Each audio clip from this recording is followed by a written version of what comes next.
Welcome back to the Concordian radio show on CJO 1690 with Sandra Herzegovina. I'm Nicholas DiGiovanni. We have assistant sports editor turned news correspondent Matthew Coit. How's it going? It's good. So you went to a student congress last week hosted by the Concordia Student Union, and they were talking about implementing or proposing policy changes towards sexual assault, right? Yeah, so it was kind of a way to gather how much support there would be if they were to ask the administration to make some policy changes to the sexual assault and sexual violence and, the training that they do regarding, how they deal with profs. And, it was a lot of student representatives, a lot of people from Senate and counselors and executive members.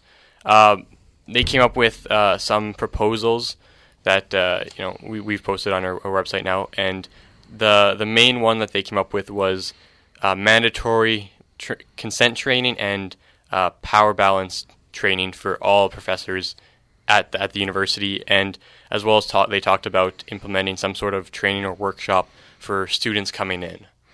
So the consent training for the professors, I mean, did they talk about how that training would go about? A lot of these proposals are still pretty broad. They still have to go through the system of the CSU, go through the meetings, and they still have to be refined to a point. These are still kind of like the broad strokes of what would be policy changes if they happened. The consent training, from what the CSU said, would be hopefully administered by a third party, so it's not just the school running it. And as well, the CSU would have a hand in what that training would be. And so, okay, like you said before, it's all these proposal changes still have to go through the process. So this wasn't an official CSU meeting, right? No, it was just kind of an open floor to see what the support would be like. Shocking that everybody agreed that some changes need to be made. Obviously. But, okay, so they talked to everybody at this. So now it's going to be going, all these proposals are going to be going to the official CSU meeting, and then they're going to vote on that there. Yeah, that seems to be kind of the path they're taking. As well, representatives from other unions, like I talked to Jonathan Roy, who's the president of ASFA, the Arts and Science Federation Association. Yeah. Mm-hmm. And he said that he's bringing it back to ASFA to go through the process there. And most of the representatives there are going to bring it back to their own departments or their own associations and work through it there. For the CSU, timetable not quite confirmed yet. I asked the student life coordinator, Layla Sutherland, what she thought the timeline would be. She said very soon. So that could be a couple weeks. That could be a month, maybe. It depends on how long it takes to kind of, like I said, go through the process.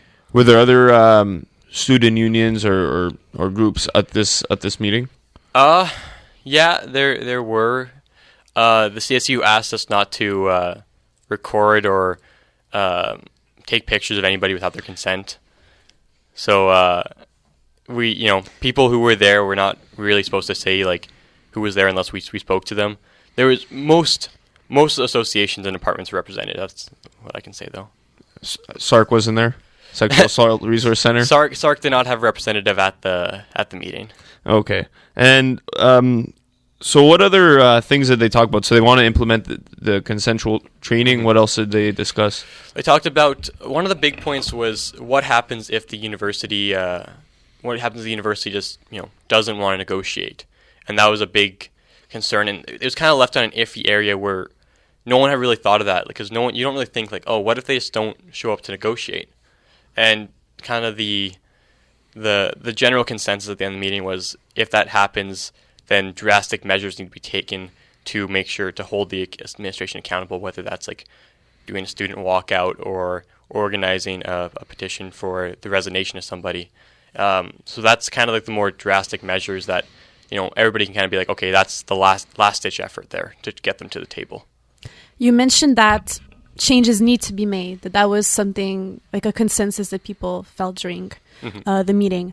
What are some changes that you think that needs to be made and to be worked on regarding this issue?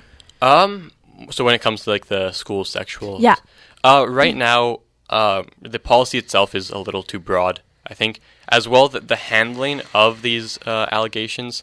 If you have a complaint against a professor, say like we've seen the past couple months, allegations have come out against professors in the English writing department.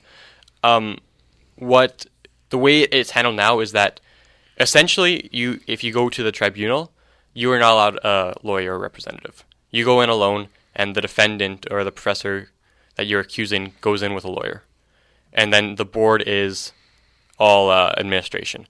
So essentially, you're going in alone, which, as students, we all don't really know the law. We don't really know how these processes work very often. So it's kind of a disadvantage already. And then then you also have to not only be there alone with a lawyer, you have to face your person you're accusing face to face, which we all know is not the way it really should be. So those are some changes that definitely need to happen. I'm sure that the school and the union are talking about what they feel are the important aspects of policy change, but right now that's kind of what I'm thinking. I think that's something that definitely needs to change. I mean, to go in without a lawyer is obviously big. Who is the school trying to protect here, right? Because if you're disadvantaged and you're going there without a lawyer, it would make me feel, if I was going through that, it would make me feel like I do not have the support from the school. Mm-hmm. That was a big point that the Congress brought up too. It's the safety of the students should always come before the reputation of the school, the reputation of the professors. So that was a big part of the conversation and a big part of the frustration that many people's had. And so I understand, obviously, this was a student congress, but there was one teacher you spoke to, a part-time faculty teacher. Yeah. So what did she have to say about this? Well, it was interesting because people were talking about the ways that we can get the school they could get the school, to accept these policy changes. And she spoke up. She's the only professor at the Congress. And not only that, she's a part-time professor, so she doesn't exactly have tenure, which it's interesting that someone like that would be willing to step up, and it was pretty huge. She said that if these proposals are guided under the health and safety laws that are already in place in the province, then the school has to address them. They can't just ignore them because it's part of known law. As well, she said that when you're part-time faculty, the school can't force you to do any kind of training besides teach. That's the only requirement you have on your contract is teach. So training that would involve, consent training, power balance training, it wouldn't really apply to those professors. All right. Thank you very much, Matthew. You'll be back for sports in about 15 minutes, but we'll be taking a quick break. On